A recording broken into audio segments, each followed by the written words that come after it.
provided by Thomas Allgaier and Frennis, based on the most relevant posts on LinkedIn about electrification and battery technology in CW 2627.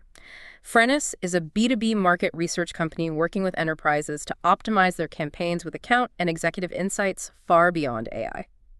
Welcome back to the Deep Dive. Today, we're really digging into electrification and battery technology. Yeah, we've sifted through, the key LinkedIn posts from the last couple of weeks. Exactly, to give you a clearest picture of what's actually moving the needle right now. And, if you've been following this space, there's been a noticeable shift. It's not just we need more chargers anymore. Right. The conversation is really pivoting. It's more towards smarter, faster, better integrated energy systems. Think megawatt scale hardware, thinking about bidirectional use cases, and importantly, battery safety advances. And investment too, right? Seeing money flow into digital tools to handle the economics of charging. Definitely. It feels like a maturing ecosystem, focus, passenger cars, fleets, the grid interaction, the whole picture. Okay, so that shift from just more to smarter, that seems like the perfect place to start. Let's dive into our first theme, charging infrastructure and grid integration. It's way beyond just counting plugs now. Totally. And what's fascinating is how EVs are being framed now, not just as a load on the grid, but actually as a solution for grid reliability. Interesting. How so? Well, Omar Riahi was highlighting this. He reckons managed charging can shift something like 80% of vehicle load away from peak times. 80%. Wow. Yeah. And he also mentioned demand response programs. Using EVs, they could potentially cut peak demand impacts by up to 61%. So EVs become this flexible resource, actually helping the grid. That completely flips the narrative. So if EVs are like batteries on wheels, how close are we to really using them that way? Like vehicle to grid, V2G, sending power back? Well, George Perry from Osgrid sounds incredibly bullish on this.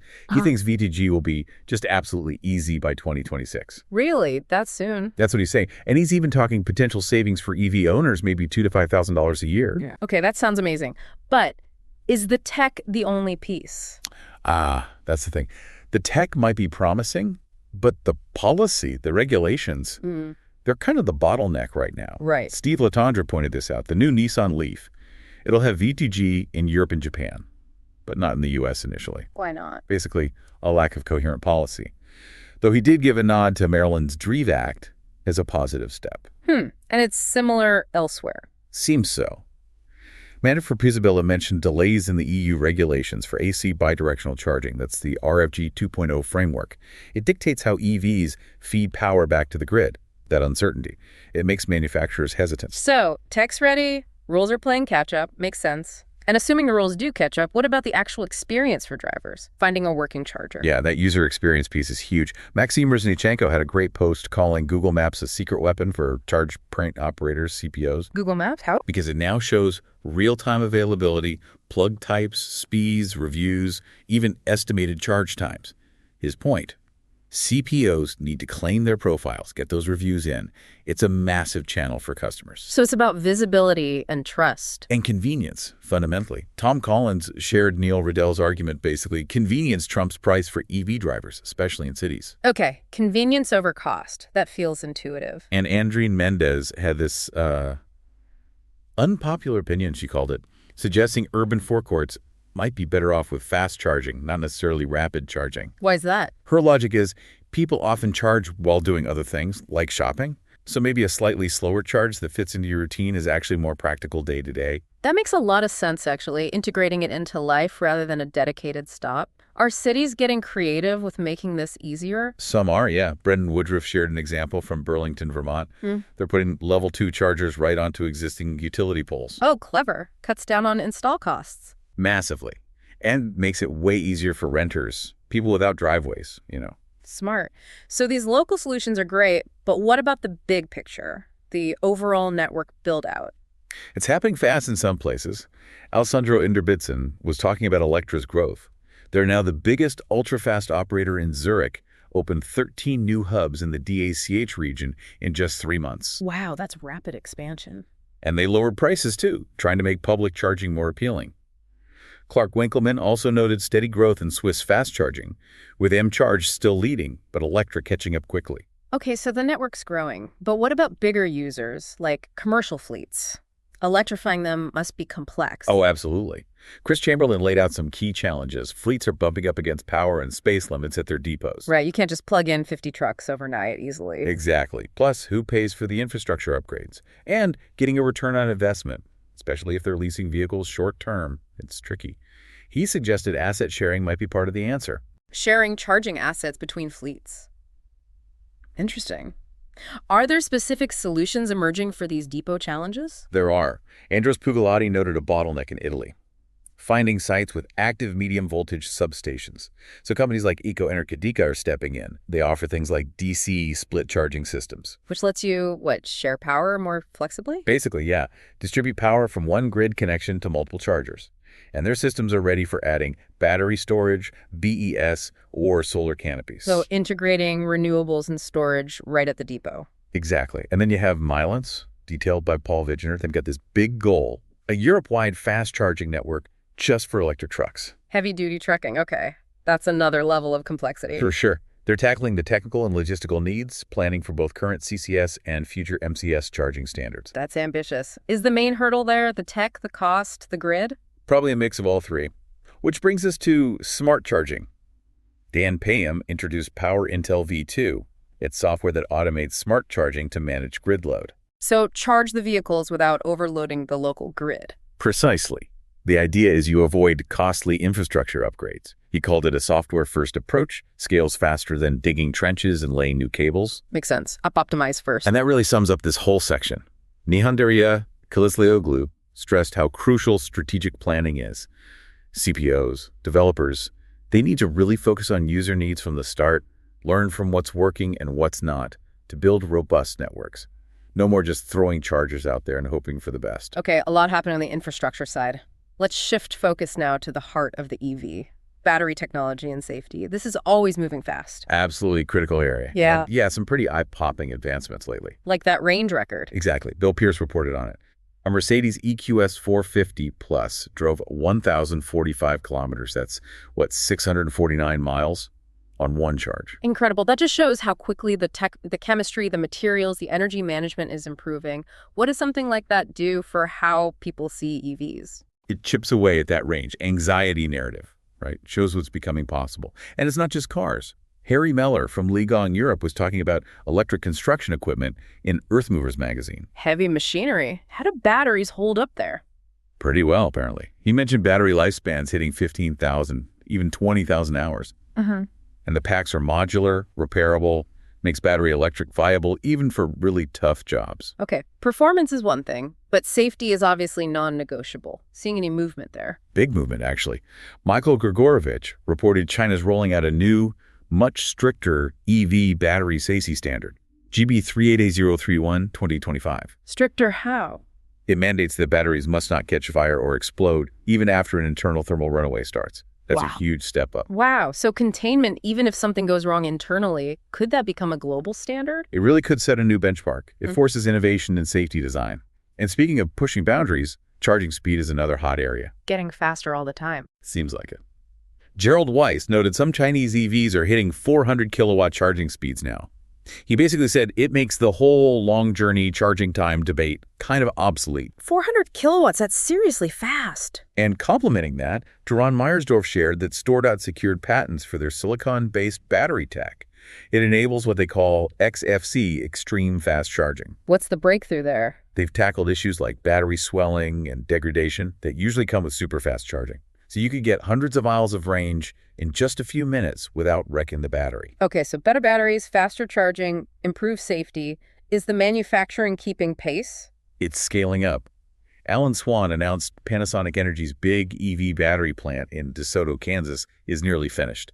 That's a major boost for North American supply chains, especially for those high-nickel cylindrical cells everyone wants. Right, domestic production becoming key. Absolutely. Now, all these things, the tech advances, the government support, the strategic investments, Julian Renpenning tracks this stuff weekly, and it really paints a picture of a maturing ecosystem. The whole cell and component supply chain is getting stronger. Good context. Okay, let's move to our third theme, market trends and user insights. This is where we see how people are actually reacting, what they want, what frustrates them. And it really shapes where the industry goes. Take range anxiety. Yeah. Angela E. made a great point. Most people drive less than 40 miles a day, right? Yeah, commutes are generally short. But consumers want 300, 400 miles of range, just for comfort, for peace of mind. So it underlines that building out reliable infrastructure is just as important, maybe more important than just making bigger batteries. It's about building confidence. That confidence piece is huge, which leads right into reliability, doesn't it? What happens when you do need to charge away from home? Yeah, and this is potentially worrying. Bradford Christ highlighted a survey. Get this, 64% of EV drivers said they'd experienced a failed charging attempt at a public station. 64%, that's a lot. It is, and maybe even more alarming. Fewer than 7% of them bothered to call customer support about it. So they just gave up. What does that say about the experience? It says reliability and the user experience are still major hurdles. If people can't trust the chargers to work, or if getting help is too much hassle, that's a huge drag on adoption and keeping customers happy. Definitely a trust issue. Any other real-world user experiences popping up? Georgana Ivanova shared a personal story, an EV road trip to the Bulgarian seaside. Some parts were great, seamless highway fast charging, but then at the destination, blocked chargers reserved for the boss. Real-world frustration. Boss-only chargers. Right. Her takeaway. We need reliability everywhere, not just highways. And she mentioned wanting better app interoperability, like one app to rule them all, basically. Yeah, the multiple apps and cards thing is annoying. So how's the industry responding to all this user feedback? Well, building out infrastructure is seen as a direct response. Faisal Ali Rashid described Dubai's public charging expansion nearly 900 points now, aiming for 2,500 by 2030 as a confidence signal. A signal to consumers. Exactly. Seeing the infrastructure grow builds trust, makes people more comfortable switching to EVs. It kind of accelerates itself. And is the investment money following that confidence? Seems like it. Bella Hanarati noted that investment in U.S. EV and battery sectors was surprisingly strong in Q1. He reads that as a sign that this isn't just about being green anymore. It's seen as an inevitable technology trend. The market believes it's the future. Interesting take beyond just policy pushes. And for fleets, is the focus also shifting towards long-term value? Yeah, tools are emerging to help with that. Sandra D mentioned the VEO TCO tool. It helps fleet managers figure out the total cost of ownership. Comparing electric trucks versus diesel versus other options. Exactly. Looking beyond the sticker price to the real cost over the vehicle's life. It's about making smarter, data-backed decisions for sustainable and cost-effective transport. Makes sense. Okay, final theme. Partnerships and investments. This is where the money and strategy really come together to push things forward. Yeah, lots of activity here. Collaborations, capital flow. It's how tech ideas actually get scaled up and deployed. Seeing any interesting investment plays? Definitely. Pascal Buckers-Jalita announced that ENV is teaming up with Eneco, Vireo, and Green Code Ventures. They're backing a Danish startup called FlexCharge. What do they do? Smart load management software for CPOs. Basically giving charging operators better tools to control their networks, manage power demands intelligently. Okay, so software to optimize the hardware. Right. And Thomas Kemptes announced Contrarian Ventures is investing in Corica. Their goal is to shake up EV payments. Payments are definitely a friction point. How are they tackling it? They call it an infrastructure-first approach, trying to give CPOs tools for dynamic pricing, make transactions seamless for drivers, really smoothing out that payment process. Makes sense. Are policy shifts influencing these kinds of investments? Always. Steve Taylor reported on a cool partnership. Uber and C40 Cities. They're working together in London, Boston, Phoenix to improve charging access. How is Uber involved? They're using their EVE tool. It analyzes aggregated ride data to show exactly where and when charging demand is highest, so cities can place chargers much more strategically. Using ride data for charger planning. Clever. Yeah. But Taylor also noted the flip side, the U.S. getting rid of the $7,500 federal EV tax credit. That could definitely dampen consumer demand, at least for a while. Creates a bit of market uncertainty. Yeah, that's a significant policy change. Yeah. On the partnership side, are we seeing networks link up to make life easier for drivers? We are. Andreas Runkel shared that UTA Edenred just expanded its European charging network by partnering with PowerDot. How big is their network now? Over 925,000 charging points across 28 countries. That kind of roaming agreement makes a huge difference for drivers traveling across borders. One card, massive network. Definitely simplifies things. Yeah. Any other standout partnerships driving innovation? Well, Steve Taylor also mentioned this one from the UK, Octopus Energy and BYD. They've launched an all-in-one V2G bundle. All in one. What's included? You get the BYD electric car, the V2G charger, and the electricity tariff, all for a flat monthly fee, $299, I think it was. Wow. That packages everything up neatly. Exactly. It makes V2G technology really accessible, potentially giving it a competitive edge. It shows how partnerships can bundle complex tech into a simple consumer offering. So a lot happening across the board. Infrastructure getting smarter, batteries getting better and safer, user needs coming into focus, and partnerships driving scale. If you enjoyed this deep dive, new deep dives drop every 2 weeks. Also check out our other editions on future mobility and market evolution, next-gen vehicle intelligence, and commercial fleet insights. Yeah, I think the big takeaway here is that complexity. It's not just one thing. It's the grid, the battery, the software, the user, the business models all interacting. Absolutely. The future really is about building smarter, not just bigger, and really integrating all these pieces together based on how people actually use this technology. Thanks for tuning in, and remember to subscribe so you don't miss our next deep dive.